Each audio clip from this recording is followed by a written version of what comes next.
Welcome back to the podcast. Whatever you're listening or watching us on, we do appreciate it. We do thank you. Um, we did promise you we'd come back with a review of our Premier League predictions after some transfers were made. I know we still got, is it 2 weeks of the transfer window? End of August, isn't it? It closes, so Yeah. yeah. So what we've wrote, what we've put, I mean, I don't know about Louis, but I've moved a few around from what's just happened and what I've seen since then. But I gotta say, I mean, I'll get to it eventually, but one of mine may change depending on whether one signature is made. Ooh, ooh. Yeah, and like we haven't told each other at all what we've got. Well, if we did, there'd be no point doing this, would there? That's the whole point. Is to see You know, reactions and I want to see the reaction of Louis going, really? What? Where? yeah, just like me pulling I weird mean, face. the quotation from the first one was, "We're back my Tottenham Hotspurs." For people who saw it, you know what I mean. Louis was gonna put me in a mental hospital. Yes. So, like we said, we haven't told each other anything. I don't know about Lou, but I have, when I've wrote them down, I've put how many places they've gained, how many places they've lost, whether they stayed the same. I can work that out. That's not the problem. Yeah. I've also been writing down things why I've changed them, and on the fly, I think me and Louis are going to do our Champions League winners, FA Cup winners, League Cup winners, Conference Europa League winners. Going to be difficult, that is, but yeah, we'll give it a go. So, like last time, we are going to start with the champions, working all the way down to relegation. So, Louis, who have you got in first place? My first place hasn't changed. I've still got Liverpool in there. I think the signings they've brought in so far this season, it'll take a bit of time to gel, but I believe they're strong enough to replicate what they did last year. And anyhow, with the transfer saga at the moment that's going on with Alexander Isak, anyhow they get him through the door, you might as well give them the title now.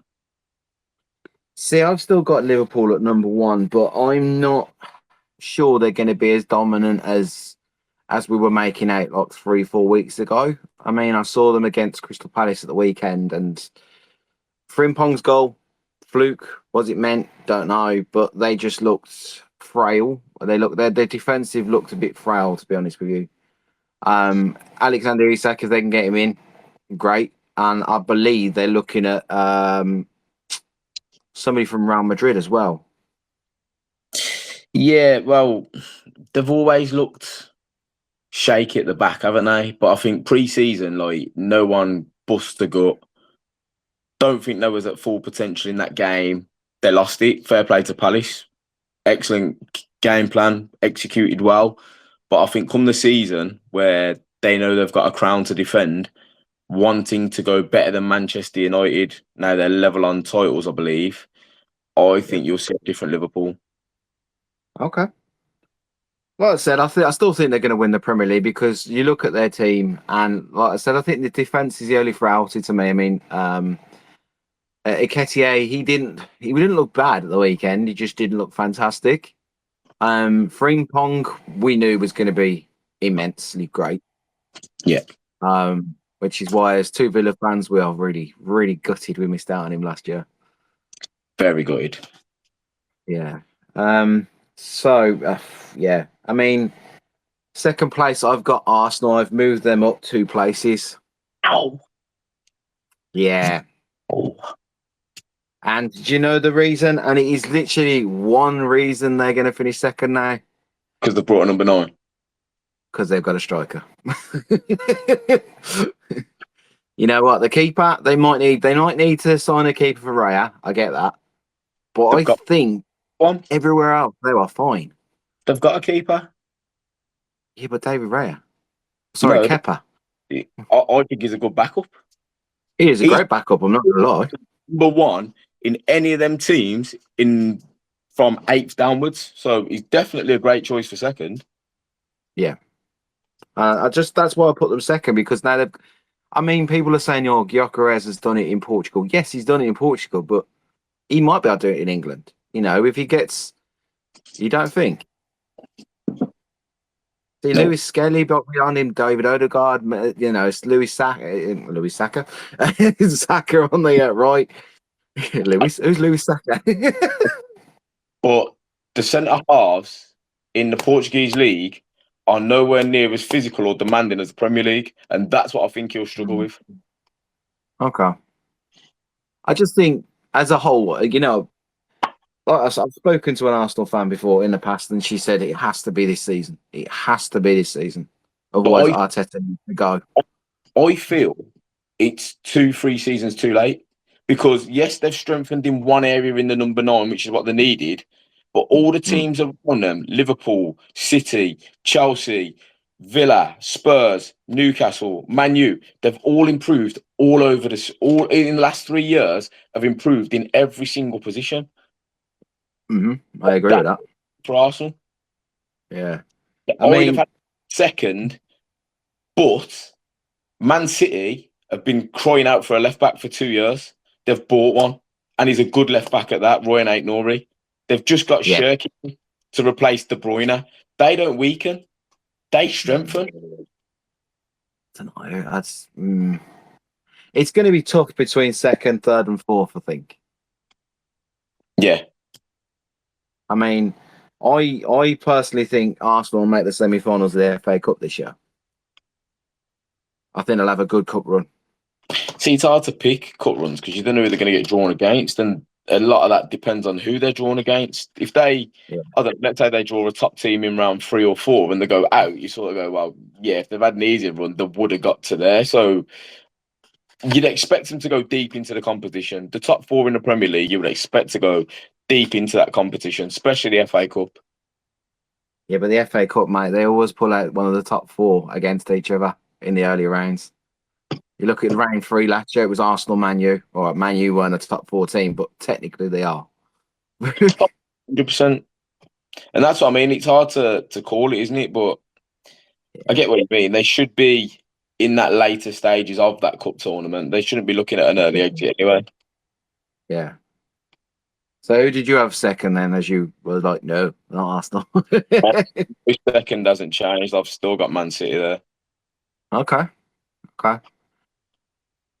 See, I think with Man City, the problem is this will definitely be Pep's last season at Man City. Definitely. And you think he's going to finish out the top 2 in his final season? I think, like I said, between second and fourth, it'd be very close all the way to the end of the season. But I don't know. It's just something about Man City. They can be as good as PSG, but then at the same time, they can be as bad as, you know, Scunthorpe United. No disrespect to Scunthorpe United there at all, by the way. Pep doesn't leave clubs on a low. That's all I'm going to. Well, would you not left last year? Because I would have classed that as a low. But he doesn't leave on lows. That's my point. He goes out on a high. Knowing that he didn't win the title and had a poor season last year, he was never going to leave Man City. But he'll go out on a low this year because we both said Liverpool will win the league. Yeah. The last thing people remember is this last season you had at a club. So I don't think if he finishes second, then it's tight and it's close. I think he will bow out because he'll be like, you know, we pushed them all the way. They were the better team. But to finish, I think there were 16, 17 points off the lead. He's not going to retire on that. No. I mean, at one point they were looking to be out of like Europe completely, weren't they, last year? Yeah. No, they just had I don't know what it was. They just had this banging run. I mean, Haaland got injured and they went on a banging run. It was the teams around him that faltered, that stopped Arsenal. Well, that kept Arsenal in the Champions League, we should say. Villa being Newcastle, Man City being one of them, Newcastle another. So yeah. Okay. So we've got Liverpool and Man City, Liverpool, Arsenal. Who's your third? Arsenal. Oh, okay. I think that they've bought in players. The number 9 was the key target. We knew that. They've bought that in. I think he will find his feet, but he won't find his feet straight away, and they'll suffer there. I might be wrong. And then Christian Norgard is a pointless signing for me. They don't need Christian Norgard in that position. No, they don't. For me, that's a silly. It's a good transfer because he's a good player, but he's a good player for Brentford, not for Arsenal. See, for me, that's Arsenal looking and going, that's a good player. He could be he could be danger. We'll have him. Again, it could be that, or is it just the fact that obviously Jorginho's been told to leave, he's gone somewhere else, and they just want a second replacement as a CDM if needed? Yeah. Yeah, because you got Declan Rice and Martin Odegaard, haven't you? Yeah, and then rather than spend a fortune on somebody that's not hardly going to play, they've been clever. They've bought a very good player that knows the Premier League, can play in the Premier League, but I'd be surprised if he plays more than 10 games this year. Well, like substitutes made, like Yeah, some fresh legs there. they've got Martin Zubimendi as a CDM as well. Mate, actually. Yeah, so I don't think Christian Norgard's an addition to that team. I really don't. I just believe he's been put in there as a worst case scenario of somebody that knows the Premier League, can play the last 10, 15 minutes. He's good on the ball. He's creative. That's why I believe they've bought him. Give him a captain's armband during the League Cup, the FA Cup. Potentially, yeah. I mean, I've got Chelsea. I moved them up 4 places. Wow, that's a big jump. See, it's not the biggest, mate. So to me, Chelsea, yes, the Club World Cup everywhere. Oh, Chelsea won it, but the PSG was probably the only team that they were going to challenge them. But I just think Chelsea, with the exception of the goalkeeper, are strong everywhere. If they get rid of Nicholas Jackson, which I don't know why, I saw it earlier. Man United are looking at Nicholas Jackson. I don't get that whatsoever. It's I think it was a spot for Garnacho or something. It's another striker on the books, isn't it? Yeah, but then you've got how many strikers? Man United? They've got 2. Hoyland will go. I believe Hoyland will go before the window. So Deschko and Jackson, if they get him, 2 strikers. And Buemo? Not a striker. Yeah, but Brentford played him as a striker. Nope. Played him in the front 3. Yeah. Nope. Oh, yeah. When there wasn't yeah, of course, yeah. Yeah, so for me, I just think if Chelsea can get themselves a goalkeeper in, they won't challenge for the title this year. You know, I've heard Cundy say that quite a lot on TalkSport lately. Well, no, it's growing. Chelsea, for some reason, they're growing. Yeah, Cundy's a hypocrite. Cundy's a hypocrite. I like him, but he's a hypocrite. When people are saying, "Oh, we're not challenging for the title," and he's saying, "Well, why aren't you? You know, you've got this player, you've got that player." Well, you could ask the same question about him and Chelsea. Yeah, they've just beaten the European Super Cup champions in the Club World Cup, and he's saying they're not title contenders. I'm sorry, but that's title contender form. Okay, they didn't play anybody till they got to that stage, but you can only play what's put in front of you. Exactly. See, PSG, I mean, people are saying PSG were amazing. Villa took them to the limit. You know, but I think that was the only team maybe in the Champions League that took them to the limit. Even their manager admitted that. And then Tottenham the other night for 85 minutes, they looked second rate against Tottenham. And then Tottenham did a Tottenham thing and just went, "Oh, are we done now?" Yeah, Spurs were very Spursy that night. But saying PSG had a 6-day break. That was it. So so Tottenham are 3-4 weeks ahead of where PSG are. But it shows the character determination of what Luis Enrique expects of his players, because they keep battling. They've done this a lot this season where they've been behind and gone on to win games or draw games from being in a position that doesn't look likely. Yeah. For me, I'm not going to get onto it, but I can see Chelsea going quite far in the Champions League. I think they'll get knocked out in the quarters. Okay. You think they're still too young? No, I think any team that puts it on them, they don't like it. When Chelsea are in control, they're a very good team. When you take the game to Chelsea, they're not so good. League teams are normally on the front foot. They don't sit there and let you come at them. Okay. So, fourth place, mate. I've got Man City. Wow. Like I said, between second and fourth was really, really close for me. They could have both finished anywhere.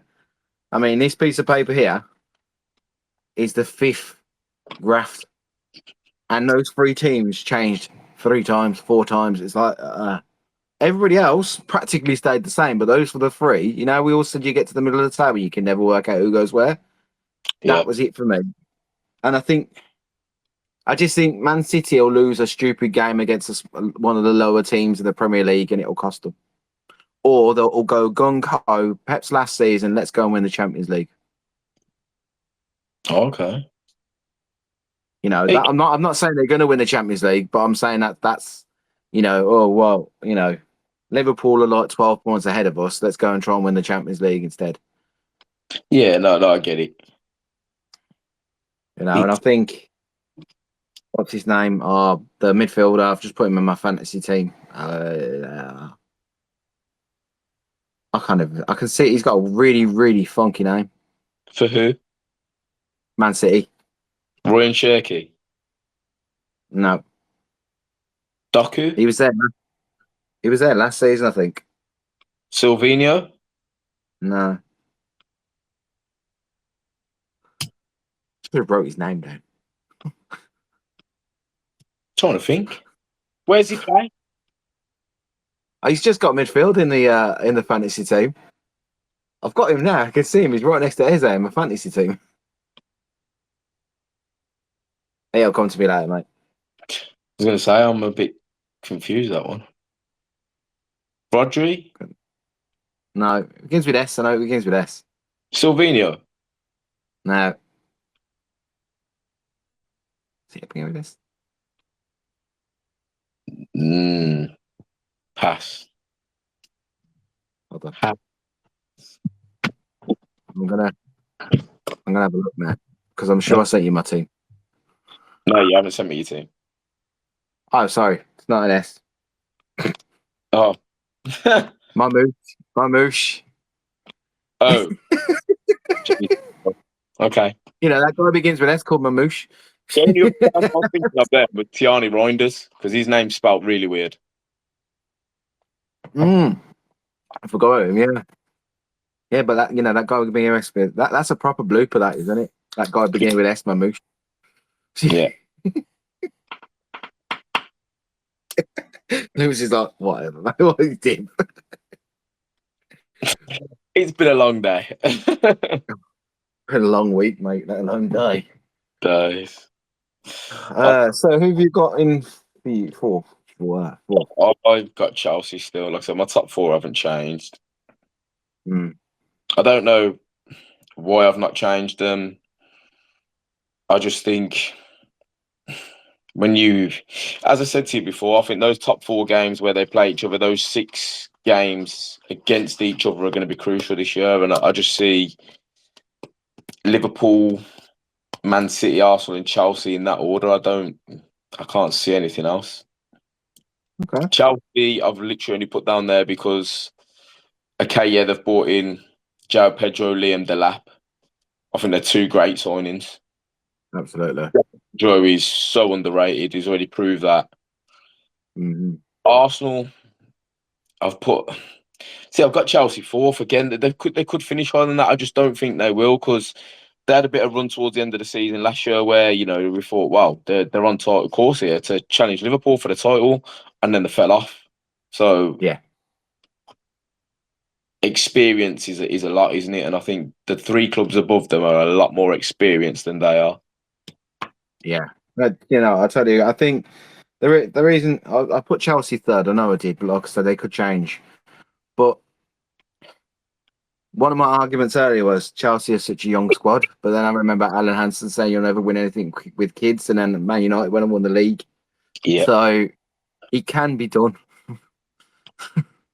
I'm not saying Chelsea are going to win the league, by the way. But no, I get it, but like, you know, you've got to have faith in them kids, as we call them. Do you know what I mean? There's some kids in the Premier League right about now that, for me, deserve minutes and probably should leave top teams to go and get minutes. I mean, for one of them, Curtis Jones and Harvey Elliott are 2 outstanding players, yet they ain't getting minutes. So for me, I don't know. I get why they've stayed there, but I wouldn't have stayed at Liverpool. I'd be asking for a move because they're good enough to walk into any team from 5th down to 15th and play Yeah, week in, week out. I was just about to say Harvey Elliott would be a good addition for Newcastle United, but if that was the case, Man United would buy him. Well, yeah. Man, you wouldn't buy him though, would they? Because he's Liverpool, and that's a massive rivalry. I don't know, Michael Owen went there, mate. Yeah, look at the stick he got for that. Not straight from Liverpool, but I just don't. I don't think that would happen. There's not many players that go from Man U to Liverpool or Liverpool to Man U direct because, wow. Right, 5th. Has it changed? Has it stayed the same? Mine's changed. Mine stayed the same. Yeah, mine's changed. Ooh, he's put the Villa lower than 5th. I have. I've got Spurs in 5th. Spurs. Yeah. So I've put them up 2 places because originally I had them in 7th. You did indeed, mate. You did. Because I went, ooh, at the time. Yeah, and again, purely for the fact of I like what Thomas Frank's done while he's gone in there. He's already gone in there and shown that he will be respected. He will be the main man, and nobody's going to pull the wool over his eyes. I mean, who did he leave? Yves Bissouma turned up late to training every day for a week. He left him out of the squad and told him, "You aren't part of my plans unless you're going to book your ideas up." That takes a lot of bollocks. That does. So yeah. being there and upset players, knowing that you don't know anybody in there at this moment, says a lot about Thomas Frank. And as you know, I'm a big admirer of Thomas Frank. So the way he set his team up tactically, which is what Ange didn't do last year, he's already shown that he's got the prowess to make the changes when needed. Okay, yes, they didn't get over the line against PSG, but I think if that's any other bar PSG, I think they get that over the line. So I like what he's done pre-season. I like that he's give players minutes. So yeah, I believe that.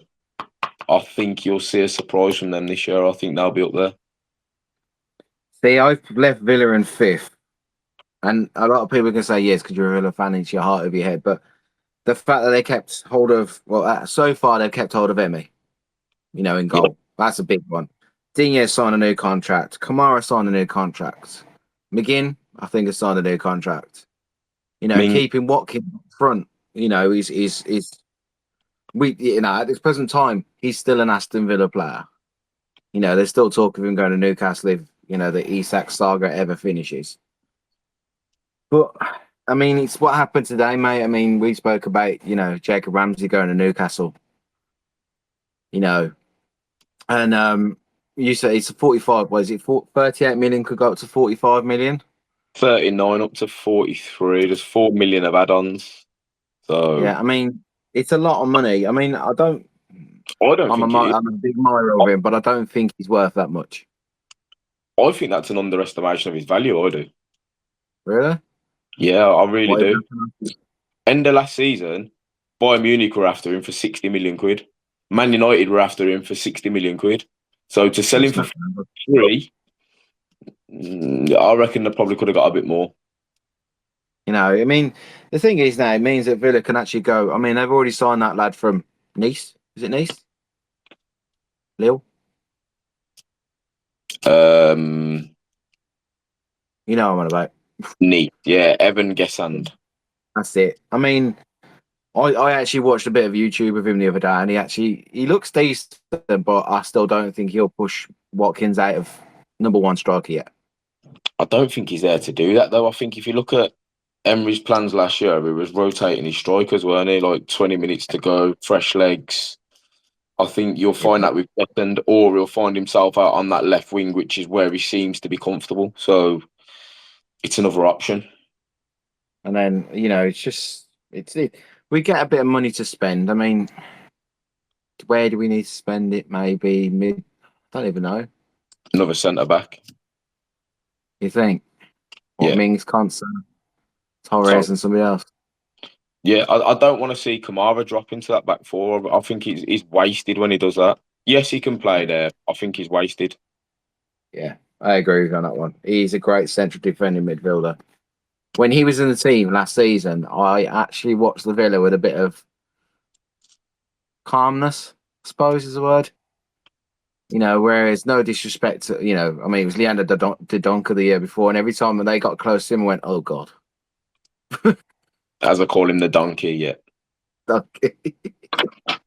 Yeah. I mean, CDM for Villa, when you've got Tillemans, Kamara in there, and then Anana coming off the bench or Anana in there, like you've got 3 top class players in there, so I don't think we need to strengthen there. Right back, potentially we could do with one, because Back up the cash. people like Matty Cash, I find him very frustrating because he's got the pace, he's got the ability, he runs forward. Pre-season, he's been putting balls into the box, he's been getting shots off. As soon as the season starts, he crosses the halfway line and then goes, let's go backwards. No, Matty, let's not go backwards. Yeah. I've Whereas actually Luca Digne just runs forward all the time. I've actually nicknamed Matty Cash back, because that's all he does. He doesn't go forward. Yeah, so We love you, Matty, really. great player. I've had a conversation with him. Excellent golfer. You have actually. You play golf with him, yeah. Yeah, but he's got to be. And again, we're saying this. It might be his instruction from Unai or the team that he doesn't do it. But for me, I'd like to see him more advanced. He's a great player going forward. I don't know what to say. Right, 6th place, mate. 6th. That is where I've dropped Villa to. Ooh, so down one. Literally for the same reasons. Yeah. I just don't think we've strengthened enough, and obviously we couldn't because of PSR. But again, we've managed to keep players, which is a positive. Players signed new contracts and took less money to stay at the club, which again is a positive.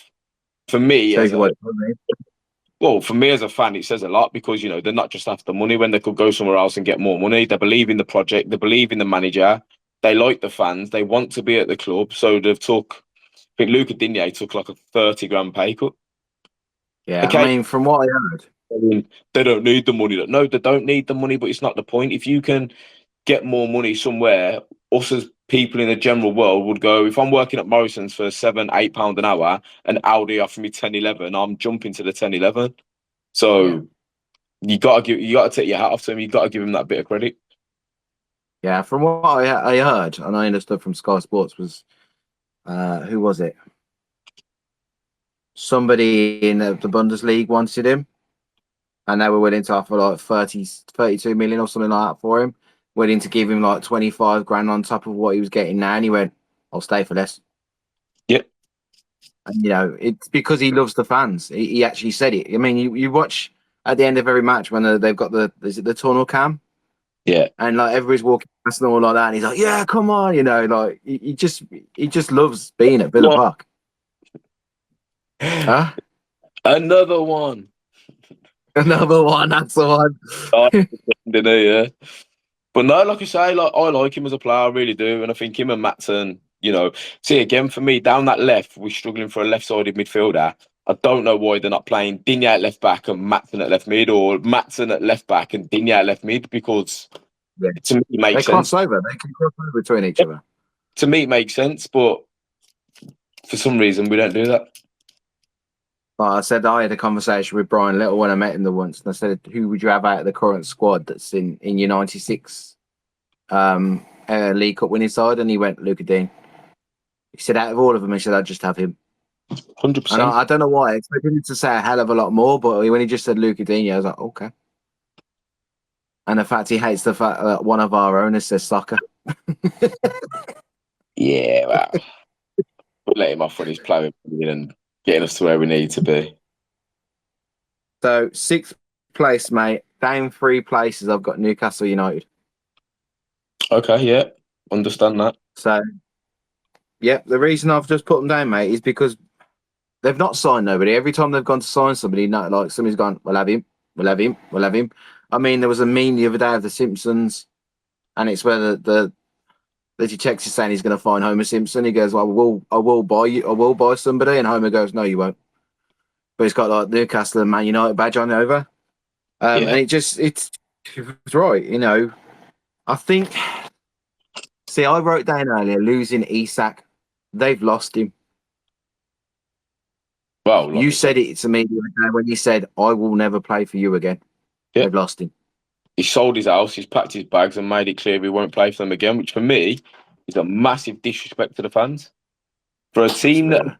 knew the platform, okay, it's his ability, but for a team that have given you the platform to play on the biggest stage in the world and demand the fees, I got no reason with him leaving. If he wants to go, I got no issues with that. But the way he's conducting himself now to leave, I don't agree with whatsoever. I think it's disrespectful to the club, to the fans, and to all the people that sit bums on seats in St James's Park and watch him. Yeah. And the last reason I think Newcastle will do really badly is what you said in the first podcast, mate, is European. Yeah. It's going to stretch them too far. I mean, they've just signed somebody from Spain, but never heard of him. No, me. You know, But I mean, Eddie Howe is a great manager. Don't get me wrong. You know, you'll get the best out. They've got, what is it, Timo Livramento. They've got Jacob Ramsey. They've got two great English young talent there. mate, If they use them correctly. yeah, they've got some good players there. Jacob Murphy, good player. Yeah, Jacob Murphy is actually. Yeah, good player.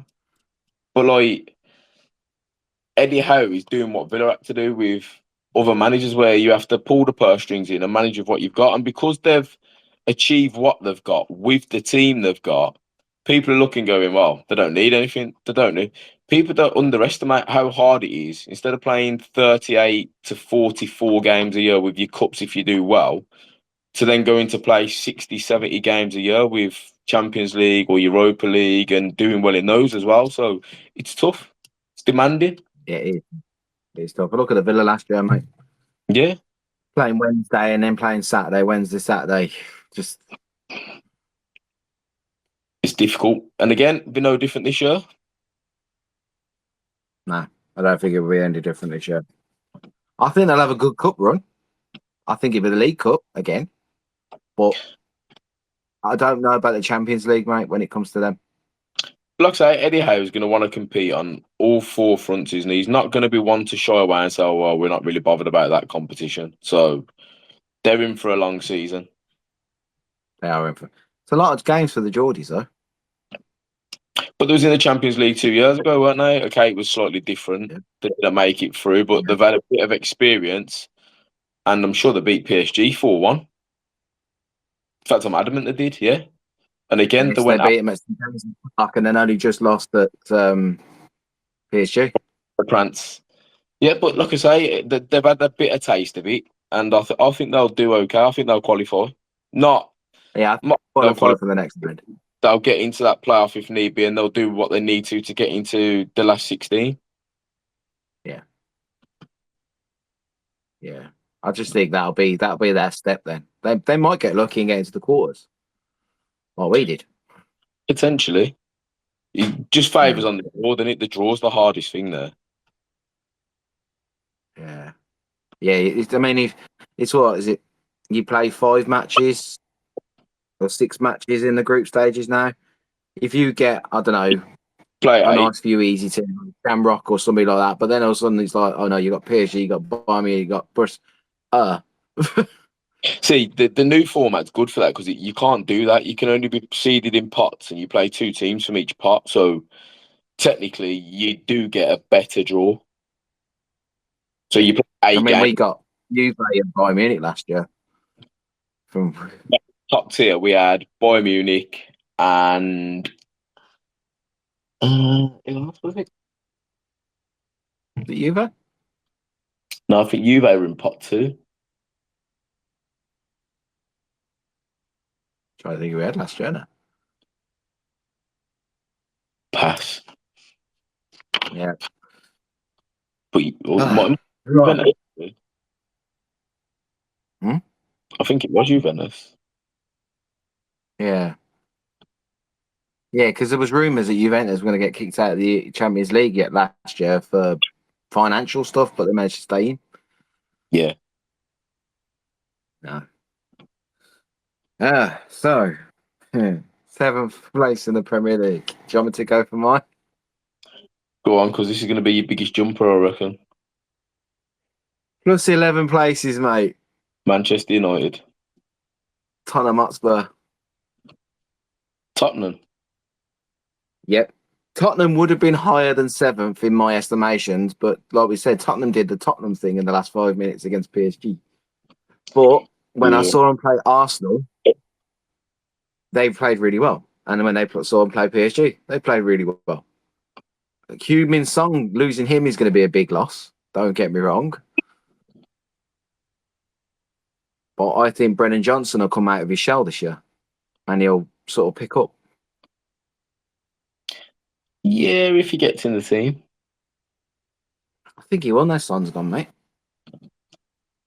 Yeah, I don't know. It's a tough one because like Matthias Tal, who plays there. So I reckon Matthias Tal will be that left-sided player. You know, I just think I don't know.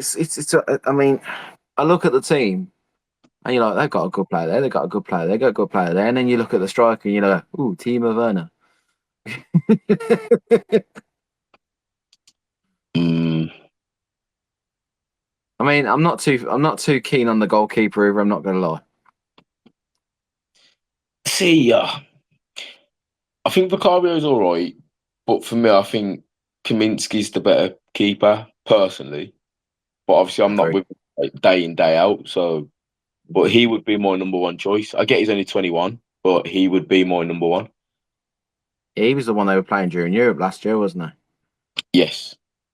he? Yeah. So who's your 7th, mate? As my 7th was like a massive jump. I've got Manchester United going up one place from 8th to 7th. Okay. The reason I say that Yeah. is I think bringing in a striker changes their whole way of how they want to play. So for me, well, it's not up to me, but personally, I think he will play go down the middle. Yep. I think he will play 2 number 10s behind, being Cunha and Mbeumo. Behind, he will play Fernandez with another and potentially Ugarte or Casemiro. I don't think he'll play both. No. And then it's just the back line, which is the weird bit because they'll play Mazwari, probably right. He's got that Dorgo. He's got Dallo who can play right. Shaw looks like he's back to fitness. How long that will last, who knows? But it's trying to shore up their defence, and I think they're going to go with a Kevin Keegan mentality this year where they just outscore their opponents. Yeah. To win games. So that's a good shout, that is, mate. I think it's the only way you can win games, when you've got a defence that's leaky like that. But then again, if Donnarumma comes in there, that shores up that whole defence straight away. But with Onana in goal, or Binana, as I call him, Until he plays a Villa. I'll tell you what's weird, slightly off topic. I watched a meme today of the top 5 keeper errors in the Premier League last year, and Onana was all 5. And I was like, do you know what? That's not even someone trying to be funny. They are genuinely horrendous mistakes. Yeah. So, yeah. See, in 8th, mate, I've got Crystal Palace. They've gone down 3. Okay. I mean, what did I say? You know, if they can keep hold of Gay and Eze, that'll be the big key. Well, don't know. Gay's definitely staying. He's already said he can't afford to go to a new club and not get minutes in a World Cup year, which is a great choice. But unfortunately, that means for Palace, he leaves next year on a free. Oh, God, yeah. Cross, yeah, unless they can contract extend him. And again, I don't think he will because he wants off. So it's the Eze thing for me. The Eze one gets me because I think it's up until midnight tonight or something. He has a contract release clause or something. 68 million release clause, yeah. But once that's gone, Crystal Palace won't accept anything less than 80. Well, yeah, Easy. the release expires, doesn't it? So why Man United or Arsenal? I think it was the 2 teams we're after, and don't go, all right, we'll pay 68 million. No, it's Tottenham and Arsenal. Oh, Tottenham. That was it. 2 London teams, wasn't it? in this world today, it wouldn't surprise me if the expiry on his release clause goes and one of them end up paying 80 million or 85 million for him. It wouldn't surprise me at all. No, at all. No. I think they Like, looked really good against Liverpool. again, on TalkSport the other day, they was asking what's the better fit for him. And although Arsenal's probably the one that will give him more chances to win trophies, his game time isn't going to be what it is. Whereas, as you say, Son's just left from Spurs. There's the position. Go and take it. Yep, absolutely. I mean, was it Darren Bent was on about it? Yeah. About the fit for Tottenham or Arsenal, and they were getting fans on, and Yeah. Benty was saying all day. Tottenham would be the best fit because of that. It's like, I get Benty's like point of view, but like there's too much competition there at Arsenal for him to walk in and be sure of staying on that plane to go to the World Cup. Whereas I believe at Spurs, he walks in that team. Yeah. As bad as it sounds, and I'm not offending any Spurs players or Spurs fans that are out there, Eze walks into that team. Yeah, he does. He does, absolutely. I mean, the only thing that lets him down is that stupid little run up for the penalty shootout. Well, Chloe Kelly does her own run up. He does it. Paul Pogba's done. Kelly's is weird as well. If it works for you, it works. If it don't, it don't. Right. You know how we said about we were going to pick our conference winners and that? Oh my God, yeah. Crystal Palace will win it. It's a If show. they can hold on to Eze. If It's they a can hold on to Eze. No, it's a show. It's like I spoke to a Crystal Palace fan the other day, and she was like, she was undenied about going out of Europa into the Conference League. And the first thing I said to her was, you will win the Conference League rather than the Europa League. There are bigger teams in the Europa League. And that's no disrespect to the Conference League at all, by the way. Because Villa have been there and we didn't win it. No. No. And I think they'll have a good run in it. I just don't believe they'll win it. And again, I believe, Okay. don't know, saying that the way they keep winning trophies at the moment, potentially, but I think being on that stage and not experiencing it, taking it all in, will soak a lot of the atmosphere up. So when they get to that final stages, it'll be a big stage that they've not competed on before, won't know what to expect. And 9 times out of 10, they'll be against somebody like Fiorentina who are in there, who have been there numerous times, know what to do. So again, I think, like I say, I expect them to at least get to the semis, minimum. Yep. I don't know why. I've just got this feeling that Crystal Palace will do the Crystal Palace thing and everybody around them, like the big teams, will get knocked out by the lesser known teams. And then Palace will be like, well, actually, we're like the highest rated team left now. Yeah. Like a Bodo Glint in the semi final or something like that. Palace fans will rub their hands. Again, yeah. Like I say, It's the only name I could think of was Bodo Glint, so I'm not. No, look, I expect them to take all their frustrations out of not being in the Europa League out on the teams in the Conference League to prove that, they deserve to be there. And to be fair, I think it's harsh, but rules are rules, unfortunately.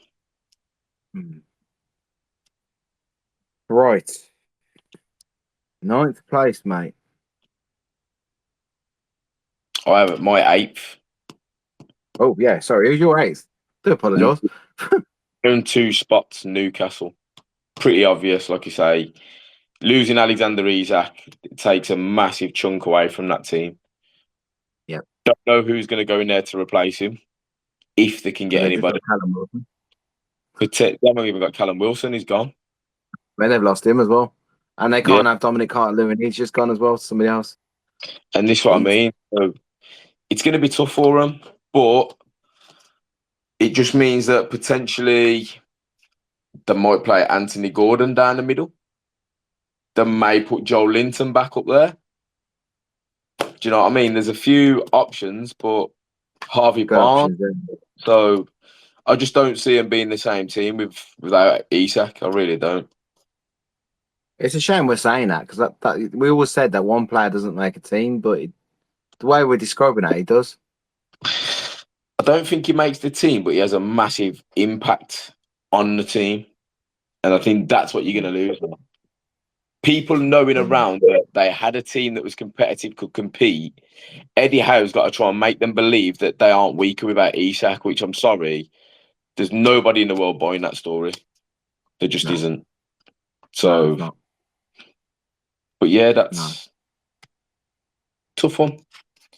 Mm. Yeah, down to ninth. My ninth hasn't changed. I've still got Nottingham Forest in ninth. Okay. Yeah, I think you said about the European competition last year, last podcast when we did it about affecting them more than anything, wasn't it? Yeah, they want to be back in Europe regardless. So for me, I don't think. Well, not that I don't think. Well, no, I do think because I can't predict the future. I don't believe Forest will have another run like they've just had. Chris Wood won't No. score the same amount of goals as he just has. They've just lost. Langer's not there. They've just lost Alanga to Yeah. Newcastle. Really Oh key yeah. from. They've managed to keep Gibbs White, which is good, but Yeah. they've now got Boyd on the left hand side. So countering, which is what they were very good at last year, they can only now counter one side, whereas before it was on all three sides, centre of the pitch, left of the pitch, right of the pitch. Plus playing in Europe, the only way for them to get back to the big time, they will believe that they need to win the Europa League. Yeah. So it's going to be difficult. They've been given a boost by Well, Palace being dropped into the Conference League and then being put into the Europa League, because I believe Forest, again, have a team like Palace that potentially could win the Conference League, but now they've got to compete. That will affect them in the league. So I don't believe they'll finish yeah. as higher. Yeah. See, I'm gonna say it now. Langer's gone. I mean, I wrote it down in my notes because they're a little bit later in mine. But Leon Bailey, do you think he'd make a great replacement? Do you think not? He'd walk. I think he'd walk straight into the Nottingham Forest team Uh, because I just hmm. don't see anybody else. And I don't mean that disrespectfully to any Nottingham Forest fans or players because I don't know their team that well. I've thought about it and no. Okay. And I'll tell you why. Leon Bailey don't like playing on the left. So no. Okay. Oh, he plays a right, don't He's left footed, but hates playing on the left. So no. he? See, in my ninth, I've got Everton. I've got them going down one place. Okay. I don't know why I've put them down one place. I can't tell you. I mean, I just think. See, the thing is, in my notes, I put Grealish has gone there, so maybe I thought, well, should have made them stronger. But did they have a striker? And Beto, is he still there? Beto's still there, yeah. You know, they've lost what DCL, dominant. You know, Calvert-Lewin, but I don't know. Pickford's getting on now. He's 32, 33. Something like that, yeah. But I just think the David Moyes effect will kick in. And plus, like we said last time, the new stadium, they'll want to make a good impression. Yeah, So so for me, Everton won't be in a scrap for relegation. And there won't be a scrap for mid-table, but they definitely won't be fighting for Europe. nah. They'll be a their team. Like Crystal Palace have always been lately, a their team. Yeah, again, yeah, I believe you.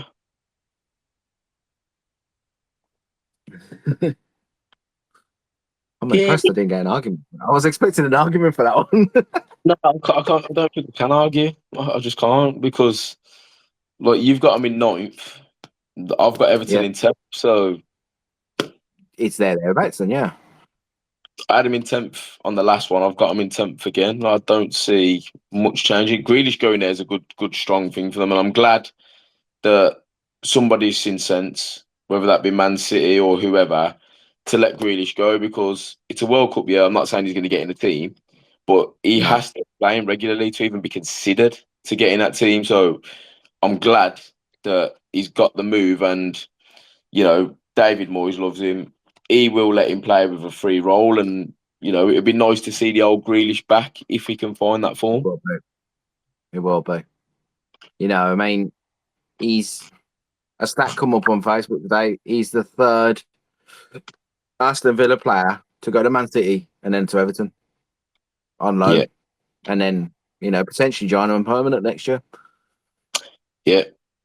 Mad, isn't it? You know, Delph did it, Barry did it, and now Grealish. Yeah. Seems to be a I know. pathway. I know most Villa fans want to forget about Fabian Delph, but we really can't after his semi-final goal against Liverpool. I was there that day. I was there that day as well. I was purple and I white was like, check. Yeah.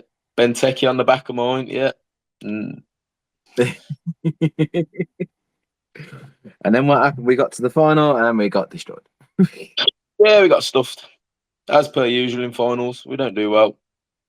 No. So, 10th, I've got going up 5 places, Man United.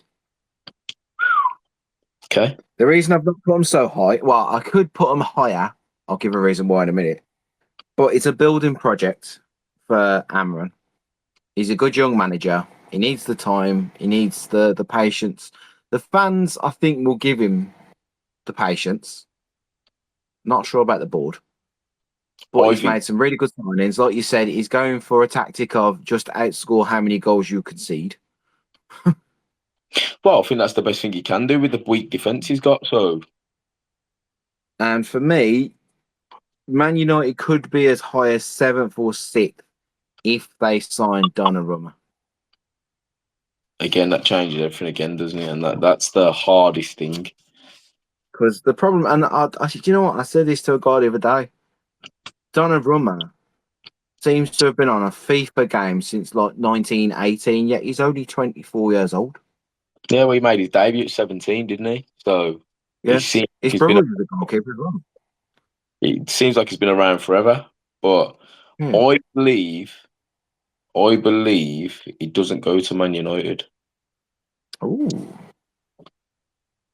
Where do you believe it goes? I'm intrigued. I believe he goes to Man City.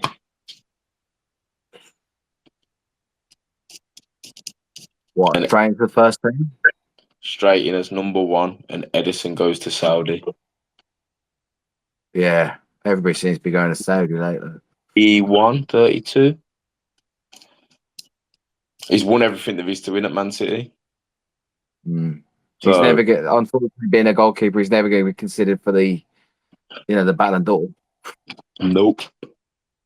All right, he'll be considered, but he won't be close. Again, Ballon d'Or's a tough one. I mean, I've got my pick this year, but You got your what, sir? my Prediction. pick, yeah. You know what? I didn't think about a Ballon d'Or winner actually.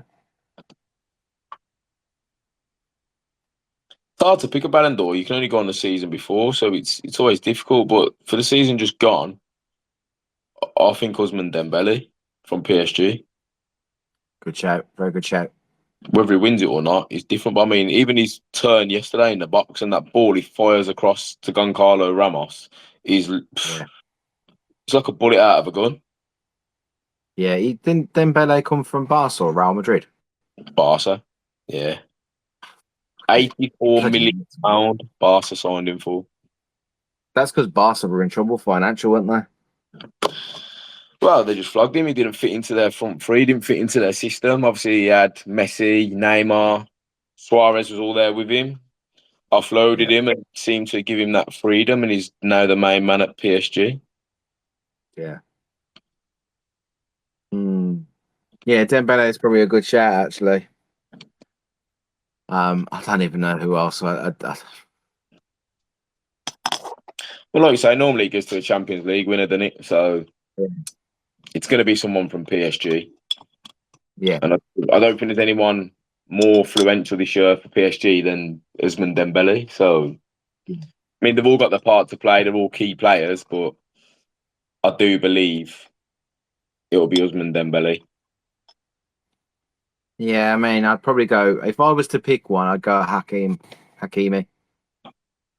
Again, another standout player for him, been great. Yeah. I don't think a defender's won it for a very long time, though.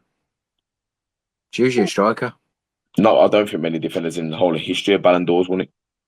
No. I think one goalkeeper's won a Ballon d'Or. One. It's mad, isn't it? You got to go back to the 70s for that one. Jeez. Right, 11th place, mate. Let's start with 11th. Yes. So in 11th, I have Brighton. Ooh, okay. I have them in 12th, so we're not far apart. Yeah, I haven't moved them from the first prediction. I still believe they'll be there or thereabouts. Again, the Man United are after Belieber. Obviously fits in nice into that midfield with Fernandez. But I Yeah. think if they lose him, potentially they might drop a couple. But I believe if they can keep hold of him, I think they'll be there or thereabouts. See, in 11th, I've got Nottingham Forest, mate. Okay. Same reasons you mentioned earlier. Big shoes to fill with Alanga, European football. Yeah. They're going to want to put it all in, like you said, to get to the Champions League. Like you say, it's tough though, innit? You know what I mean? The easiest route for them to get there is to win the Europa League. It's not to finish fourth in the Premier League. So I would get them sacrificing Premier League positions to try and go all out to get to the next stage of European elite level competition. So I understand it. See, for me, they're not going to be in a relegation battle. They'll probably be a yo-yo team with maybe Everton, Man United, Forest, and Brighton. I think they'll be like constantly like that. And then just as you get to the end of the season, they'll all start settling in their places. And if Nottingham Forest do go quite far in Europa League, then fair play to them. Again, I feel like to start with, it'll just be a normal season. And then when they get through to knockouts and stuff like that, and they'll start looking at routes, they'll then start picking which games they need to win, which games they can afford to lose. So I just think Forest are going to be one of those that beat Liverpool like they did last year. again, But then in they've the got week that after, ability they'll to go and play like Leeds and lose. Again, Nuno seems to get the best against the top teams. He always has done, no matter where he's been. So it's something you expect from him. See, I saw a guy on TikTok earlier. Can't remember his name. I'll give him a shout out eventually. He said the first manager to get sacked this season will be Nuno. Wow. Yeah, he said like, look at their owners. He's ruthless. Yeah, but I don't know. It, I got a funny feeling you'll see one of the bottom three coming up getting sacked before anybody else. Yeah, I mean, I have made a cheeky little prediction later in the teams of who I think the first manager is, but I don't know if it'll shock you. Actually, it might be an obvious one. Well, we'll get there. We'll see. So, like I said, 12th, I've got Brighton. I moved them up one place. I've got Palace. I've moved them up two places. Ooh, okay. Being That dropped. was that was surprising. No, mine's just the thesis of like the Europa League's tough. And I think by them dropping to the Conference League, they don't have to put a solid team out week in, week out. So it gives them a bit more flexibility in the Premier League to still try and compete. So I've moved them up two Yeah, places for that reason. yeah. I mean, I moved Brighton up one because I don't think that they've lost key players. I think they've got a good manager, but I just see teams around them weaker than they are. Yeah. I mean, don't know much about Brighton. I do apologise to your fans. Um, you got a beautiful stadium, by the way. But just yeah, I don't know. It's going to be an average season for them. I But think they'll have a nice cup run. Don't get me wrong. see, I don't. Do you not? No. I just think that Brighton's recruitment policy is probably the best there is in the Premier League. So they're not scared to let people go.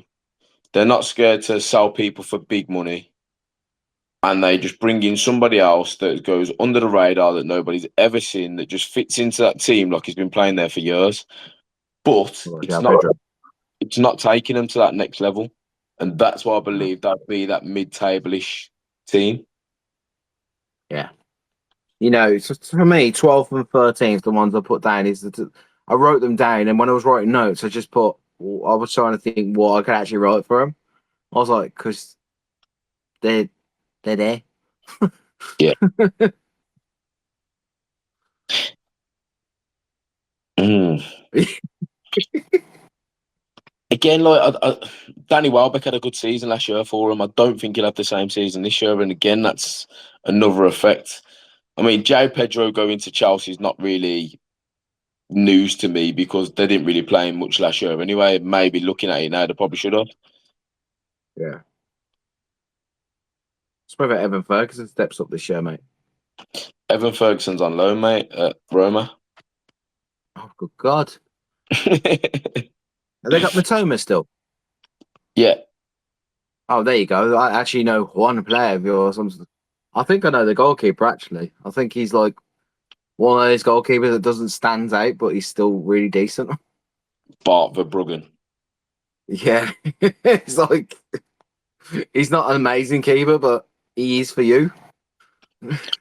Yeah, I don't think he's a bad keeper, to be fair. No, not at all. 13th, I did mention they were their team. I've got Fulham. I've put them down one place because they've done no transfers, or that I know of. They've not got a team that's going to set the world alight. Marco Silva's a good manager. Don't get me wrong, but I don't actually know what else to say about Fulham. They're a team that always go under the radar. Yeah, see, I think they had a good season last season. Finished probably highest they've finished in a while. Before I go any further, my team in 13th is also Fulham. I didn't move them from the first one. So, Yeah. But again, like you say, lack of signings, don't seem to be much going on at the club. And I don't think the team they had last year, though the team they had last year done well. Again, like you say, Marco Silva's a good coach. But when everybody around you is trying to bring in players to strengthen and improve and you're not, I don't think it gives you any good stead trying to move forward. So I don't believe that'd be the best I'd put them is 11th. I don't know. It all depends on how Forest do it for me in Europe. If they do really well and like you said, sacrifice league, then yes, Fulham and Brighton might benefit from it. Potentially. But like you said, they've not. I mean, if there's any Fulham fans listening, watching, please put down in the comments who you've signed because it would enlighten me and Louis because both of us. I mean, can I name any Fulham players off the top of my head? Traore. Who's the other Wolves one? Jimenez. Yeah. Oh, and Brian Sessegnon, he's gone back to Fulham. Yeah. That's it. I don't even know who the goalkeeper is. I don't know who the keeper is, to be fair. But you got Alex Iwobi. Oh, Iwobi, yeah. Oh, actually, Smith Rowe's still there, isn't he? Yeah. Emil Smith-Rowe.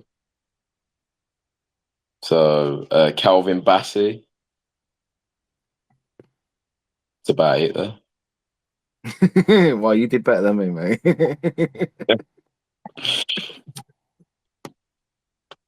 So, who have you got in 4th? Oh, go on. Who was on about him? Fulham. Yeah. Anthony Robinson. Surprised he stayed, to be fair. Anthony Robinson. Yeah. Plays right back. Oh, yeah. Ooh, he's still there. Yeah. Newcastle need to go through. Again, he's a good player. I rate him highly. Yeah.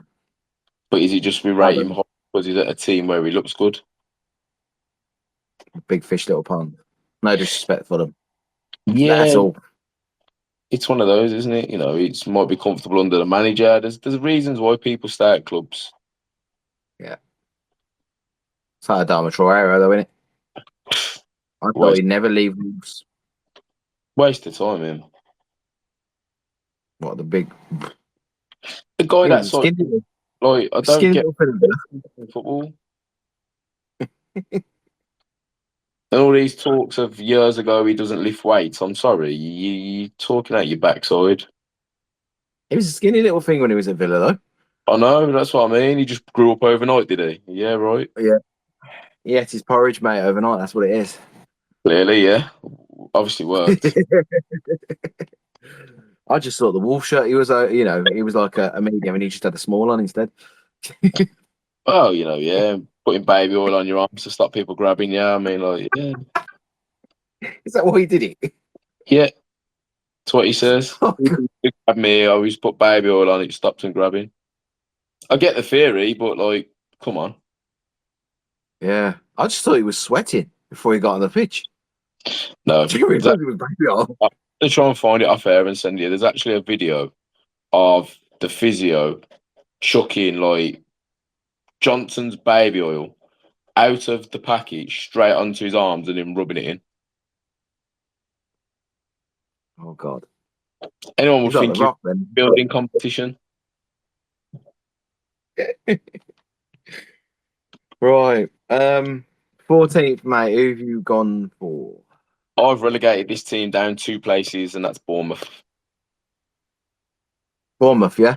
Yeah, That's starting 14th as well. you've got Bournemouth as well. Yeah. Again, like I say, they're losing key players. They're not replacing with any substance. I mean, yes, they've still got Clover, Semenyo, a couple of decent players, but I'm sure they've just lost Zabani to PSG. Yep. Good player Yep. for her. So, yeah, I see him having a bit. I mean, I love Andoni Raiola. I think he's a great manager. But can he get another good season out of this team with minimal funds and players? I don't think he can. So that's my reasoning. See, on mine, I put obviously like losing some good players. I think they'll have a good cup run. Not saying they'll win it. Not saying they'll get a semi final, but I think Clivert is key this year. Yeah. You know, if he can do what he did last year before he didn't get injured. He just, I don't know, just sort of slowed down a bit. They've got decent players at Bournemouth, but like I say, they've lost Dean Huyson. They've lost that Barney. They've lost Perkins. Yeah. I mean, they're 3 key players for them. So lost Kepa. See what? Do you know what I mean? It ain't looking good for them. I mean, you went down 2. Mine went down 5. So mine was a huge drop for him. Again, like, I don't know, mate. I think a lot of our predictions were made, and towards when we made them, I think a lot of it was done on what we'd seen the season before, weren't it? So it's always, like I say, it's difficult to go off what you haven't seen before any transfers are made. So yeah, I think it's warranted. See, for me, from 15th downwards is where the relegation battle starts for me, and I've got Wolverhampton Wanderers. Same as me. I haven't moved them from the first one. I had them in 15th. I've got them in 15th again. So that's 3 things we've got the same. I've got them going down 1. And that literally is just because I literally put in my notes, Wolves relegation battle for the Premier League starts here. Yeah. It's bad when you say things like that. It's like the Fulham thing. Fulham are just Fulham. Wolves are just Wolves. Have lost so many players, and I don't see many people coming in. No. I mean, they've lost I Ait don't know Nouri. why. I don't know when the money started. They've lost Ait Nouri, key player for them last year. Gone to Man City. Where's the money for that, mate? Pass. Exactly. What's his bloody name now? Yeah, in Jeff Shee's pocket. That's where the money is. Yeah. You already know my stance on Chinese owners in football. I can't stand them, and he's another one that will ruin that club. Yeah. I mean, they've signed Strand Larson permanently now instead of on loan, which I think is a very good signing for him. I think he looked good in the Premier League in his debut season. I think 14 goals, if I remember correctly.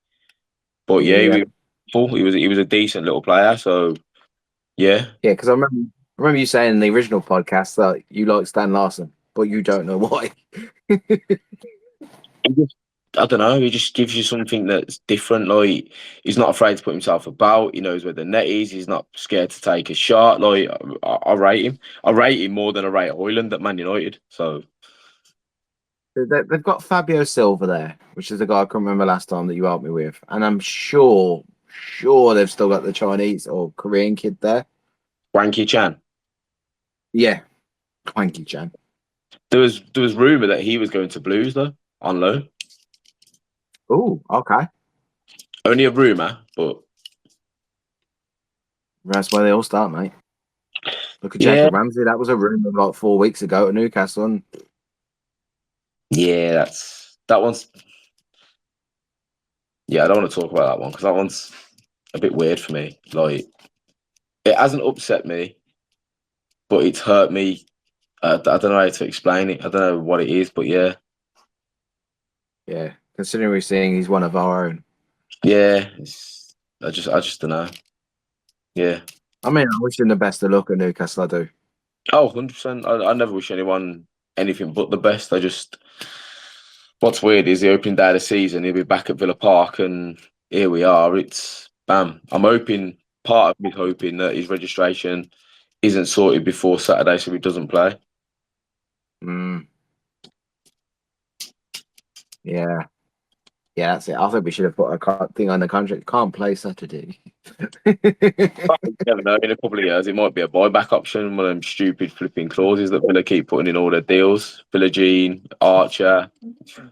I thought that about Archer, but Archer's still at Southampton. So what? No, so the Archer deal was he went to Southampton on loan. If they got relegated, he came back to Villa. So Southampton paid us 34 million for him Yeah. went to the Premier League. Villa then paid, I think it was 12 or 16 million to have him back. And now he's just been sold to Southampton permanently for about 13, 14 million. So it's cost us what? Doesn't cost We've us nothing. got 2 million for basically a 3-year loan deal with a permanent option to buy. So it's worked in our favour. Weird. But More yeah. money towards. So yeah, like I said, Wolves, mate, 15th. It's where the relegation battle starts for me. I'd even drag Bournemouth into there if they don't get going quick enough. And Yeah, actually, yeah. anyone above that, I don't see. But Bournemouth's a tough one because, again, like I say, Hoyson, Zabani, and Kirkes were absolutely instrumental for them last year. So was Kepa playing in goal from January to the end of the season. Now they haven't Yeah. got those players. It's going to be, well, who steps into those shoes? Yeah. I agree with that statement completely. Who have you got in 16th, mate? The good old Irons, West Ham, up one. I had them in 17th before. No, 16th before. Hang on. No, I did. I had them in 17th before. I've now got them. I got West Ham in 16th, mate. That's 4 the same. Yeah. Sure. And literally, I think it's the Graham Potter effect, mate. I think he'll burn the best out of them now. I don't know. I've only put them at one place because I'm not sure about this next team, which I'm guessing you've probably got. I reckon the last 4 we've got are virtually on the money. Do you know what? I'm just working out our last 5 teams will be the same teams, but I've got to. I don't know. It's 2 teams in there. I think I'm not sure if they're going to be different or not. One of them will be different because I know you got a soft spot for them, whereas I haven't. So that'll be the difference. Damn, is it that obvious? It is to me, yeah. And do you know what I'm going to do? Wait, before you go any further, you can keep talking. I'm going to write your bottom 4 teams down in order. So 17th, 18th, 19th, and 20th. Okay. So yeah, for me, West Ham, it's all about his name has gone out of my head. Jared Bowen. For me, I think he's instrumental this season. Like Cliver is at Bournemouth. I'm quite worried that Louis knows my answers now. Like we said, we haven't spoke about this either.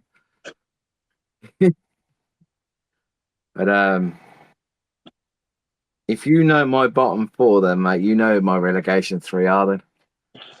Well, I've had a guess. I mean, I've written them down just so everybody knows I'm not just writing them down. I'm going to keep my hands on my head or in view of the camera. So then when you've named them, I can actually show you what I've written down. So you can be like, oh my god. Right. Where was we? 17th, yeah? Yeah. Can't remember about to say this. I think Brentford United will finish 17th, mate. Oh, okay. You've shocked me then. You've shocked me. I've got more predictions. Yeah. You were thinking Leeds, weren't you? I was, yeah. And I reckon you've just changed it because you knew what I was thinking. No, I've got 17th Brentford, 18th, 18th Leeds. And 19th and And 20th? Sunderland and Burnley. Right, I'm going to show the camera then because we're clear now. I was actually close, but that's what I was going to go with. You know when I said it changed so many times earlier. Yeah. Leeds were 15th, then they were 16th, then they were 17th, and in the end I went, I really don't think, with Dominic Calvert-Lewin going now, I still don't think they're going to get out of this relegation battle. I think they'll give it the best fight ever, but I just think I'm ready for this. This is my statement. Keith Andrews is the first manager to be sacked, and that's what will save Brentford. Yeah, I can see that. I believe that. I mean, Brentford are not a chopping block team. They're not. But no. I just think save their season, it'll be the best thing for them. So you've got Brentford in 17th. Yep. Same as me. Same as you. Yeah. Leeds in 18th. Same as me. You. Who have you got in 19th? Sunderland. Sunderland. So I've got Burnley. And then Really? Yeah. See, I just think Sunderland, I think Burnley, and this is going to be a big statement here, I think Burnley will finish with less points than Southampton. No way. The goalkeeper, mate. They've lost the best goalkeeper. Yeah, but no way. You don't think? Okay. What about Sunderland? Why have you put them bottom? I just think between the two managers, Scotty Parker is a better manager. He will get more out of his players when he needs it. Yeah, but Sunderland have just signed Granit Xhaka. Who knows absolutely nothing about Sunderland FC. He's holding midfield. He's in there for experience with all the young kids they've got, which is rightfully what they should do. He's got someone in there that'll do his running for him, and they'll just be able to play football and dictate how he should do. But again, he'll have a release clause in the contract that if they get relegated, he goes on a free. And this is what people don't see in them contracts because there's no way he's gone there just for a laugh and a joke. There's not a chance in hell. Nah. To leave Bayer Leverkusen and go to Sunderland is an absolutely ridiculous downfall in my eyes. And that's no disrespect to Sunderland at all. Well, Joe Bellingham left them, and that for me, as good as Granit Xhaka is, he's not the same. Xhaka is what, 31, 32? Yeah. Bellingham was like 20. He could have picked his brother there and played in the Premier League, something his brother's never done. But again, he's opted to take the Germany route, which is interesting. Yeah. Gone to the same team his brother did. Yeah. Again. But like I've said to you every time we have this conversation, Job is better than Jude in my eyes. He shows the potential to be, yeah. So now he's got to try and live it, which is hard, living in your brother's footsteps when he's made it. But again, yeah. So we've literally, how many did we have together there, mate? How many did we pick at the same time? 4, 5, 6, 13, 14, 15, 16, 17, 18 for all the same. It's amazing that one, isn't it? It is, considering, I think before we didn't have many that were the same, yeah. Nah, I think the only one we had same last time was Villa. That was 5th. Yeah.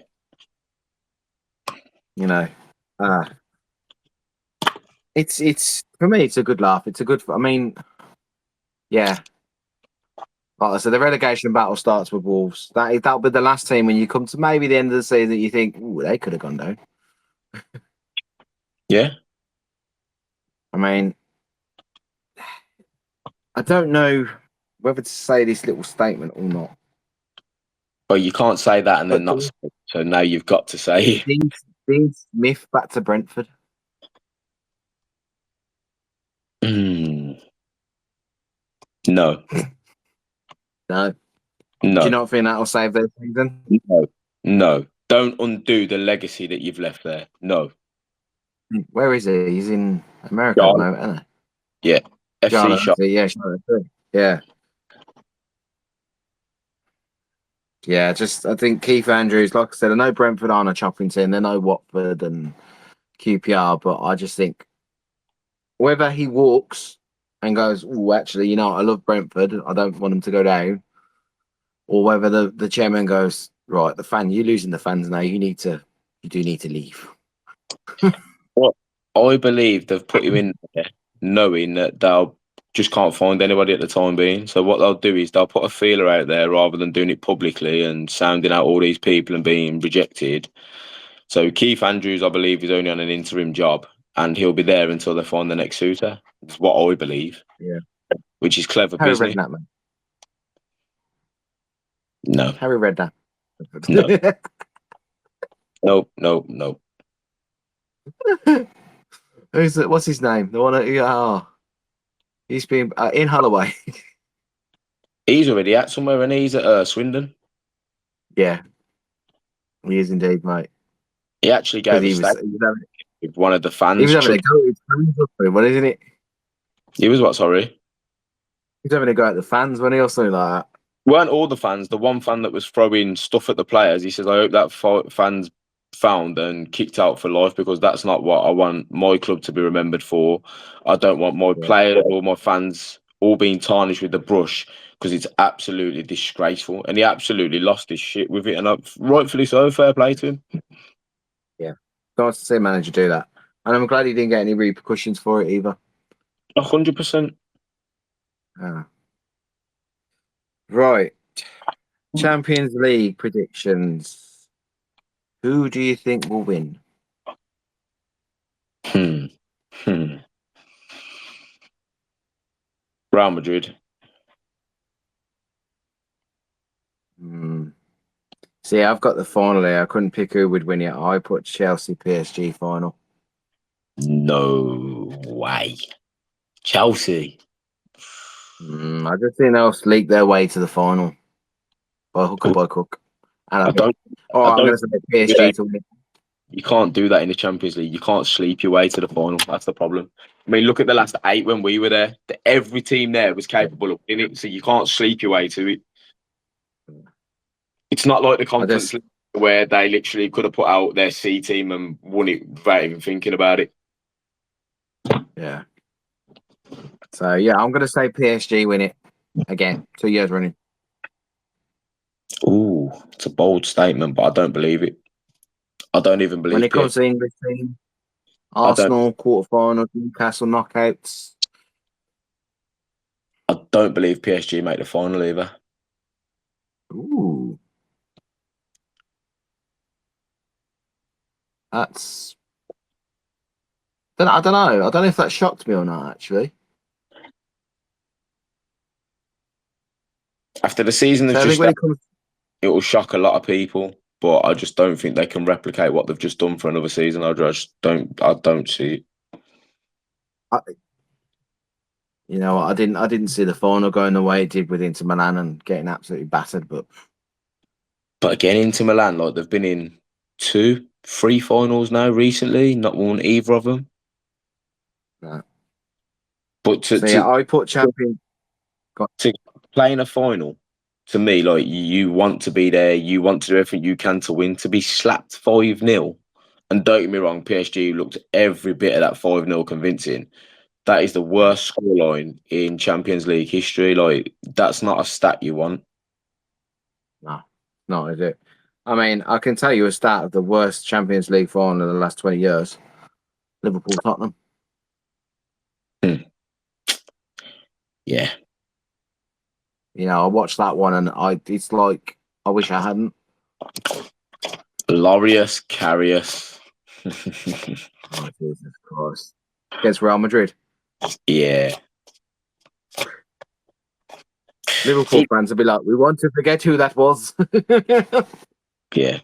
Sorry, apologies, but I'm actually the Champions League this year is a tough one. All right, let's go for the English teams while we've still got time, right? Newcastle, where do you think they'll get to? In the Champions League.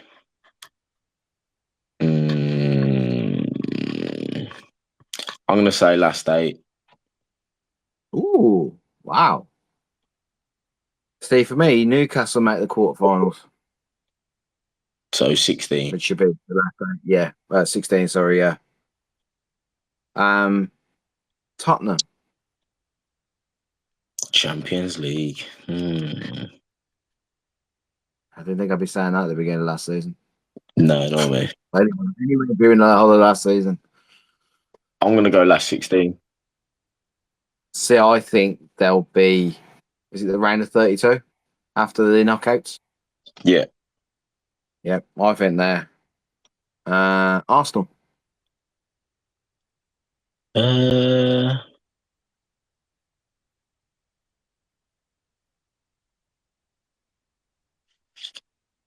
I'd say last 8. So I think Arsenal are going to have a horrible time and get knocked out in the knockouts. Wow. I Really? just think they're going to have. I just think they're going to have an absolutely awful Champions League run. There's people screaming at this podcast now, telling me to get the white jacket back out for.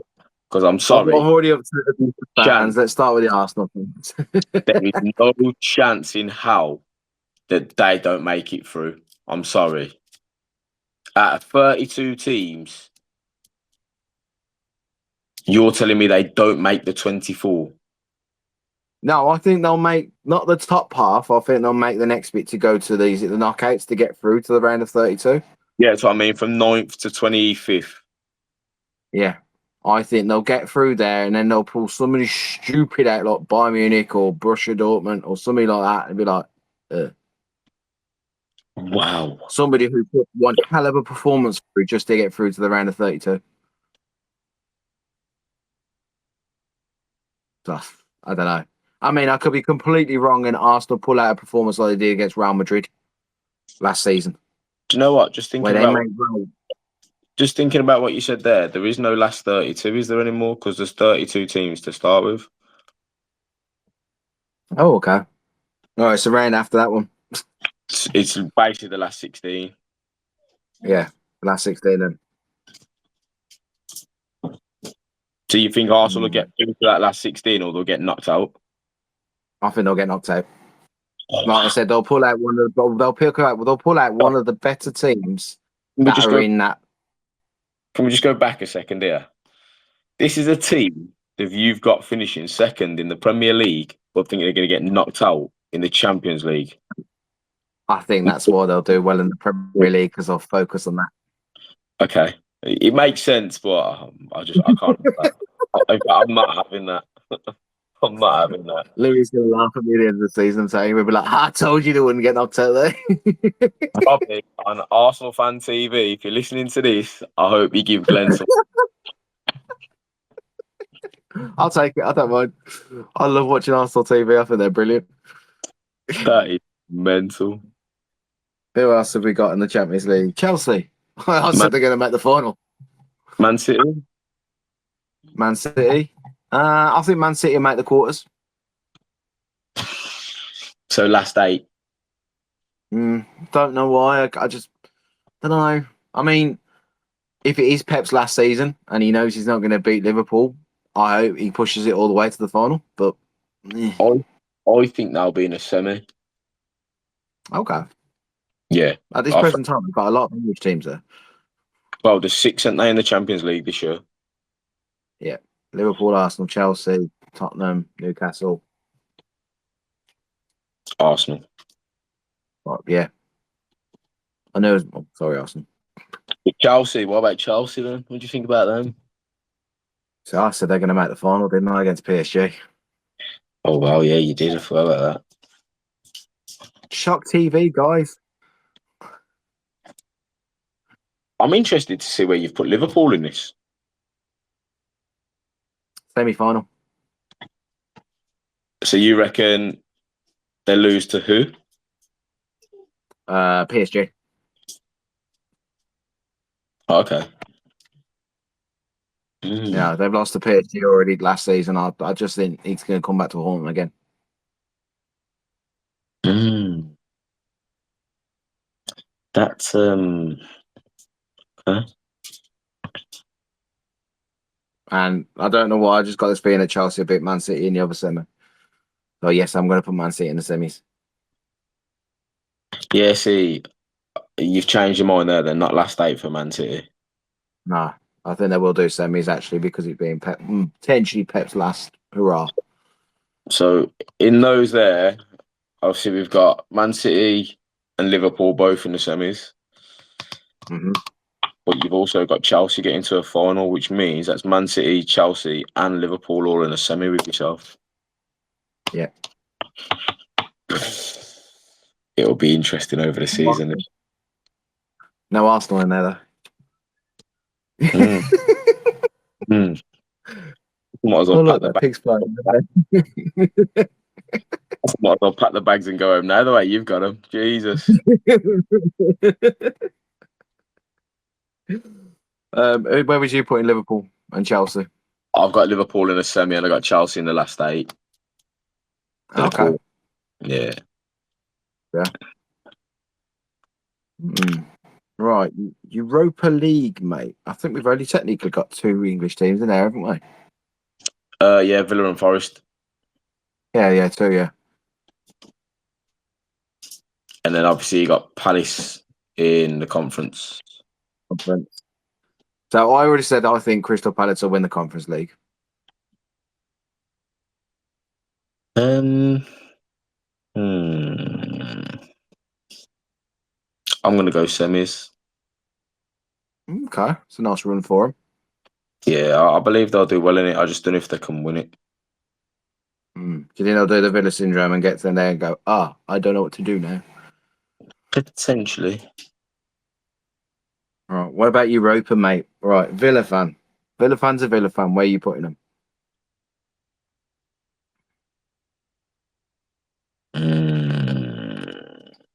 I'm going semis. Yeah, I've got them a semi-final crash out. It's probably a good job we do go out in the semis because we don't do finals. No. I mean, Forest, I have actually got them going out in the knockout playoff. Oh, wow. Jeez. Wow. That's a shock. I don't know why, mate. I just think that they're... How do I put it? I just think their middle part of the season will crash. Wow. Because, the knockouts are in January, aren't they? Yeah. So Forest get KO'd. Yeah. Like I said, Forest will be the most unluckiest team. You'll have like teams like who's in it? Leon and like that. And they'll pull out one of the hardest teams that they'll get. And they'll get a nice result of the City ground and then go to their ground and it'll just all go, ugh. Or they'll be the most unluckiest team and lose by 1 goal or lose on penalties. See, I've got them getting knocked out in the quarters. By Fiorentina. No, they're in the conference, aren't In the conference. Yeah. But I don't know. It's just they? Imagine Leon playing Forest. jeez. But you know what? Though? I don't know. I think Forest will throw everything at that competition. Yeah, you got a good shout there, mate. I mean, I hope they go further than knockouts. I hope Villa go further than the semis, but we know what Villa are like. We are Villa fans. We have been for many years. Too many years now. Yeah, too many stresses. I don't know. That hoodoo's got to go away, though, innit? That hoodoo has got to go away. We haven't got to a final with Unai in charge, so I'm hoping that things are different now he's in charge. But before, finals just evaded us. We just didn't. No, I'm going to say we just didn't turn up. No, we didn't in this was it the semi-finals of the conference when that guy banged like a hat-trick in against us? Yeah, Kababi. Yeah. No, I didn't think about him ever since then. Well, what's weird is I thought he'd be a good boy for Forest, and I'm sure that Marinakis could do some inter-club transfer because he owns both clubs and get him in the Premier League, but he hasn't done that. So, Right. So, League Cup. I want your semi-finals, mate.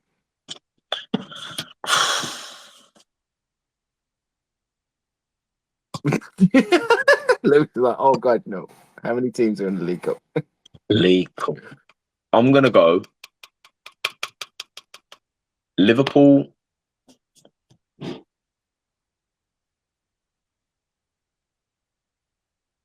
Arsenal, Man City,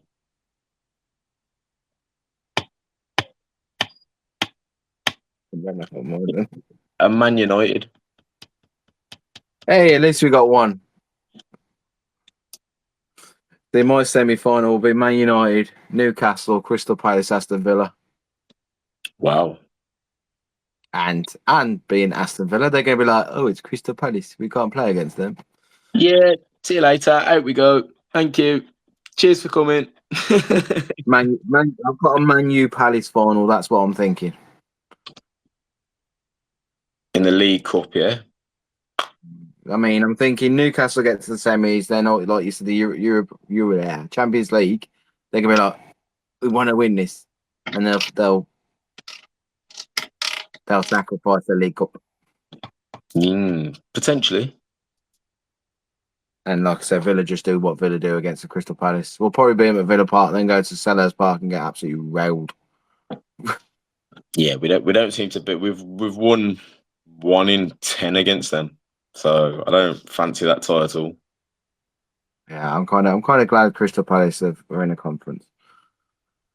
Oh, 100%. They Right. deserve. So the last semi-finals is the FA Cup. I may have one to shock you. One will shock you. I've shocked you quite a lot today. FA Cup. So again, I'm going to go Liverpool,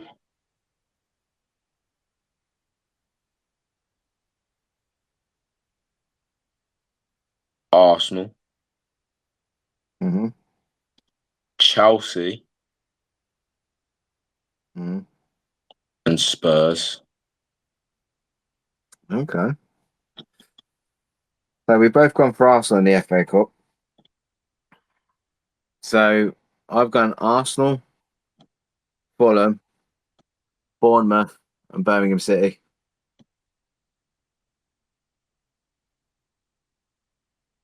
Please say something. What the hell?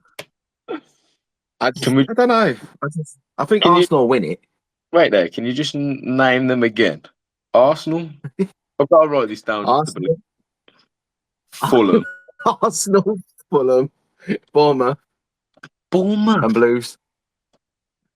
I just think they're gonna have a good cup run, mate. I don't know why. I just got this feeling. And Blues will do what Coventry did a few years ago. They'll have the easiest run to the semis. So hang on a minute. Who's your final here then? Arsenal and who? Arsenal and Bournemouth. Originally I said Arsenal Blues, but then I was thinking about it while we was talking. I was like, maybe it could be Bournemouth more than like Blues. Do you know what? I'll tell you something now. If that prediction comes in, I will donate £500 to any charity of your choice. Which one? The Arsenal Bournemouth final? Or Yeah, just the final? that is mad. That is mad. So it's on air. It's live. I will donate £500 to Glenn's chosen charity if those 4 predictions for the FA Cup are the semi-finalists. That's how adamant I am that is happening. Blues fans are sitting there going, a semi? What? Jesus, that is I outrageous. just, I've got a feeling, mate. It's just Fulham. I don't know why. It's like Bournemouth. I don't know why. It's just two teams that popped in the head. I thought, actually, you know what? They're there in the Premier League. They could have a good run.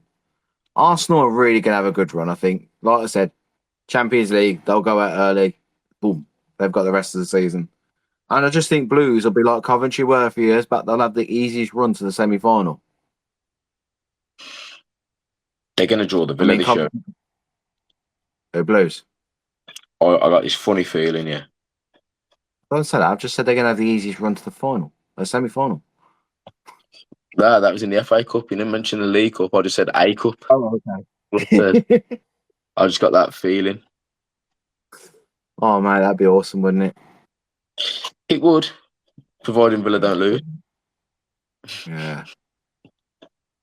You know, oh, while we're on here, right, for people who listen to our podcast about players forwards who play for Aston Villa, I have just on the air remembered one. He scored against the Blues in the League Cup third round. Rudy Gested. Yeah, I did say him. Did you? Oh, I thought I was being really clever then. Nah, yeah. All right, Yeah. that was on the air. I don't know. I think this season's going to be full of twists and turns, as it always is. It's going to be full of challenges, and it's going to be interesting. It is going to be interesting. Yeah. I mean, the three coming up, going back down again. I sincerely hope that I'm wrong when I say that, because that with 3 years on the trot, and it ain't good for the Football League. It's not good for the Premier League. It ain't good for anybody. So No. if somebody was to go out the Premier League that weren't there, you'd be looking at. I think West Ham are too good to go down, although they finished poor last year. I think they're too good to go down. I think you'd be looking at Brentford, potentially Bournemouth. So I would put West Ham in that group to get if there was to be a surprise to go down. But I mean, what is good for the Football League, mate, is Morecambe are still going. yeah, again, it's nice to see that someone actually puts their hand in the pocket and bows them out. Do you know what I mean? They need someone to run the club properly now, and like this is why, like, even though I'm a Villa fan, I'm so happy that Blues are doing what they're doing. They got rid of the shit owners. They got rid of the Chinese idiots that don't want to put money in, and they've got in investors that believe in the football club. They want to make that football club a better place, and so far, take my hat off to them. They've done absolutely everything incredible, and I sincerely hope this year they can have a push to come up. I really hope that. Well, I put them to be playoff finalists, but playoff runner-up. Sorry, that's what I put them up there. That's what I wasn't I? Do you know what it was like? I didn't get to watch much of the game last night because I played myself, but seeing the highlights, how the hell their goal is allowed to stand for Sheffield United is beyond me. What, Heimer's goal? Yeah, there's a foul on the player in the build-up. The ball bounces off the ref, and then he just pinged. Fair play, he's pinged one. Absolutely great strike, but how on earth have they allowed that? Yeah. And then that's the strange difference between. Man, it was a great goal. It reminded me of Xavi Alonso against Newcastle when he played for Liverpool. Yeah. But then you look at Jay Stansfield, he comes off the bench and does what Jay Stansfield does. Absolutely cracking strike. He's an amazing player, he is.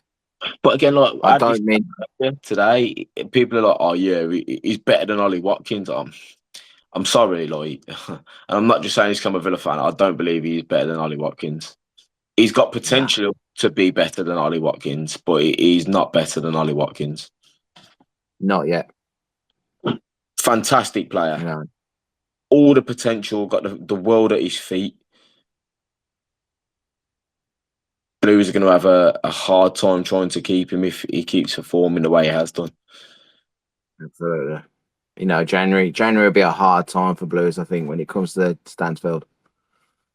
See, I don't think it will. I think he's into that project and he'll stay there. I really do. Yeah. Well, yeah, because he went there on loan and he stayed there, didn't he? So he made it permanent. So, and I mean, if the rumours are true and they get that guy from Wolves, it makes it even better for them. Yeah, well, like I say, they've strengthened in all the areas they need to. They can now compete. And watching the first game they played against Ipswich, they didn't look out of place. Probably felt hard done by with the penalty, because the penalty for me is a penalty all day long. It's harsh, but it's the reality of the game. But the goal that was disallowed, there's absolutely nothing wrong with that at all. And then Agree. yesterday, Sheffield United again, another tough team. They've proved they can play. They've proved they can handle their own. So is it just one of them because it's at St Andrews? Who knows? But at the moment, as long as they can keep winning their home games, it gives them every single chance of being up there.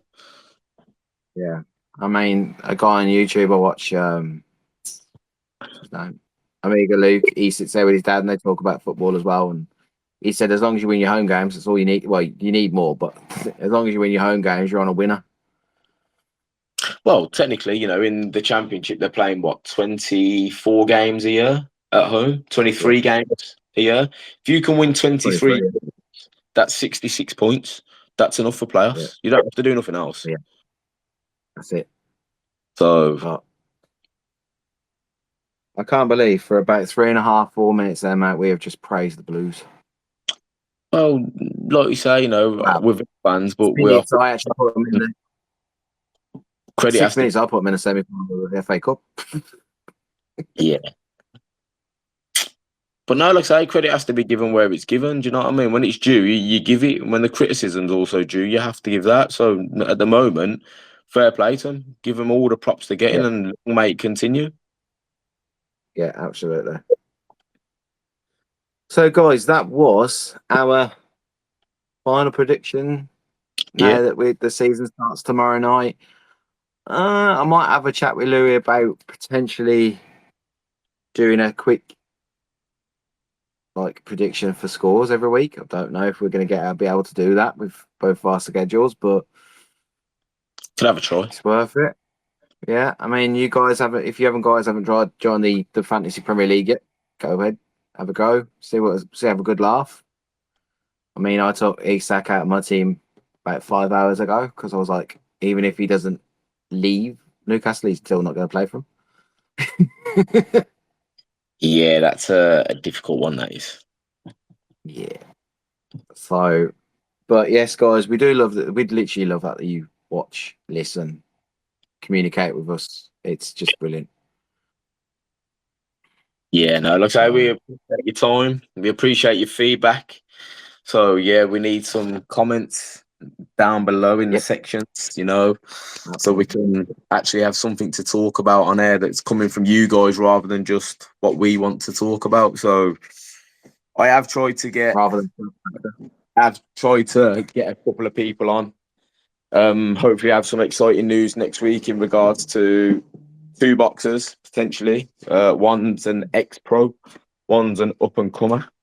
Hopefully coming on the podcast to share their stories and their careers with us. So fingers crossed. No, that'd be wicked just to sit there and listen to that, man. Oh, mate, it'll be an eye opener for a couple of people, because I think everyone thinks they know about boxing, but not everybody knows about boxing. I don't even. It's like when when I listen to Talksport, they're like, "This fight's on this weekend." I'll message you and go, "Who do you think's going to win?" Well, that's the bugbear for me this weekend. So the one lad I'm going to try and get on next week, he's having his second pro fight on Saturday night. I'll be there to watch it. So wishing him all the best. But Absolutely, yeah, we wish you the best in the day. like I say, you've got Terence Crawford, Canelo the weekend. You got Moses Atalma, Dillian White the weekend, and a stacked undercard on that fight as well. So there's a few fights. So hopefully I can get one of these, if not both of them, on. They can share some views and opinions with us on the boxing. Let us know about their stories and how they think the fights went for other fighters. Yeah, brilliant, man. That would be. Very exciting times ahead, guys. As We're going to always, branch out into like you say, we try and bring the best of what we can to the people. Yep. Yeah. That'd be awesome, mate. Once again, Louis, as always, it's a pleasure, mate. As always, mate, it's always a pleasure, never a chore. And I'm looking forward to you donating £500 to my charity. Days. I think that's wishful thinking, mate. Mate, That's wishful if three of those come up, I'll donate to the charity. Like I say, it gives a bit of an incentive, doesn't it? But like I say, I just personally, I don't see it. If it does, I'm a man of my word, as you know, and I will donate the £500 to whichever charity you choose. Cool. Right, guys, we will speak to you in the next podcast. There is a few more quiz little podcasts coming over the weekend, I think. I think they are. Yeah. Because as you know, me and we did amazing in the last ones, you know. Yeah. Embarrassed ourselves. I got a 7 out of 10. I'm quite impressed with that one. Although one did shock me. He wasn't in the top 10. I embarrassed myself, definitely. But, you know, my shoulders are big enough to take it. That's it. We literally, I think it's my turn next time to quiz you, and then Louis will punch back with the next one. So, yeah. So keep an eye out for those guys. As always, keep your comments coming. Share the love, really. Just share to anybody you think, these two prats are actually really good. Like I say, again, we do appreciate the time and effort you guys take to listen, watch, and get involved. So long may that continue, and hopefully we can start sharing the page for us all as well, if you can, please, just to get more people involved. And like you say, hopefully we'll bring some more ideas to you guys in what you want to see on this podcasting channel, and we can deliver that as well. Brilliant. Right, till next time, guys. See you soon. Thanks for listening and watching.